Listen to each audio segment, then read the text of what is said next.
আসসালামু আলাইকুম। এই গরমে ঠান্ডা আর রিফ্রেশিং কিছু খেতে চাইলে বানিয়ে ফেলুন তরমুজ আর বাঙির মজাদার জুস। প্রথমে তরমুজ আর বাঙি ছোট টুকরো করে ব্লেন্ডারে নিয়ে নিন। এরপর স্বাদমতো চিনি যোগ করুন। চাইলে একটু আইস কিউবও দিতে পারেন। এবার সব কিছু ভালোভাবে ব্লেন্ড করে নিলেই তৈরি হয়ে যাবে ঠান্ডা ঠান্ডা সামার স্পেশাল জুস।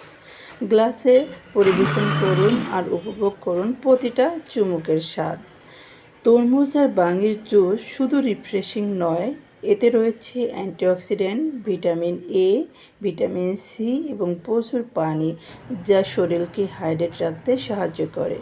গরমে স্বাস্থ্যকর ও প্রাকৃতিক এনার্জির জন্য পারফেক্ট একটা ড্রিঙ্কস।